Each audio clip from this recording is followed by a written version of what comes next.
অন্তর্বর্তী সরকারের প্রধান উপদেষ্টা ডক্টর মোহাম্মদ ইউনূসের সাথে সংলাপ শুরু করেছে বিএনপি, জামায়াত সহ বিভিন্ন রাজনৈতিক দল। রাষ্ট্রীয় অতিথি ভবন যমুনায় পর্যায়ক্রমে বৈঠক করে দলগুলো। বৈঠকে ইসি পুনর্গঠন করে নির্বাচনী রোডম্যাপ ঘোষণা সহ বেশ কিছু প্রস্তাবনা তুলে ধরে বিএনপি।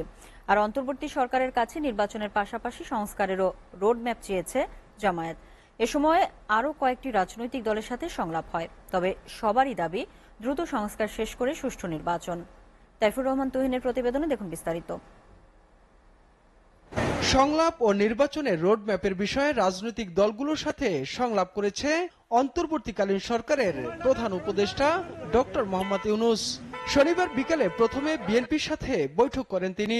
এ সময় দলটির মহাসচিব মির্জা ফখরুল ইসলাম আলমগীরের নেতৃত্বে যোগ দেন ৬ সদস্যের প্রতিনিধি দল। সংলাপ শেষে ব্রিফিংয়ে বিএনপি মহাসচিব বলেন, ২০০৭ সাল থেকে আওয়ামী লীগের আমলে দায়ের করা মিথ্যা ও গায়েবী মামলা প্রত্যাহার, ইসি পুনর্গঠন করে দ্রুত নির্বাচনের রোডম্যাপ ঘোষণা ও গুম খুনের সাথে জড়িতদের বিরুদ্ধে ব্যবস্থা নেওয়া সহ বেশ কিছু প্রস্তাবনা তুলে ধরা হয়েছে। কমিশন এবং আপনার নির্বাচন ব্যবস্থার সংস্কার সবকিছুগুলোই আমরা আপনার তুলে ধরেছি এবং আমরা বিচারপতি খায়রুল হক, যিনি আমরা মনে করি যে নির্বাচন ব্যবস্থাকে ধ্বংস করার জন্য মূল হোতা, তার বিরুদ্ধে আমরা আইনগত ব্যবস্থা নেওয়ার কথা বলেছি। রাষ্ট্রদ্রোহিতা অপরাধ, ফ্যাসি সরকারের আমলে যারা তাদের দোষর হয়ে কাজ করেছে, তাদেরকে সহায়তা করেছে গণহত্যার ব্যাপারে, তাদের অনেকেই, বেশিরভাগই এখনো পর্যন্ত বহাল তবিয়তে স্ব জায়গায় বহাল আছে। এদেরকে অবিলম্বে তাদেরকে সরিয়ে নিরপেক্ষ ব্যক্তিদেরকে এখানে আনার কথা আমরা বলেছি। কিছু দলকানা বিচারক যারা আছেন তাদেরকে অপসারণ করার কথা বলেছি। পরে প্রধান উপদেষ্টার সাথে সাক্ষাৎ করে জামাত ইসলামের ১৩ সদস্যের প্রতিনিধি দল।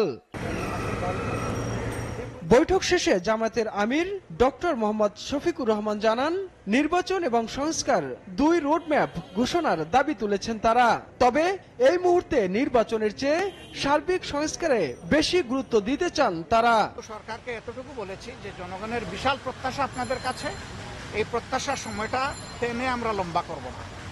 এটাকে যৌক্তিক সময়ে, যৌক্তিক যে শব্দটা, এটার সম্মানটা যেন বহাল রাখতে পারি আমরা, সেই দিকে আপনাদের দৃষ্টি আকর্ষণ করি। ওনারা কোনো দ্বিমত পোষণ করেন নাই। এরপর প্রধান উপদেষ্টার সাথে সংলাপে বসে গণতন্ত্র মঞ্চের নেতারা।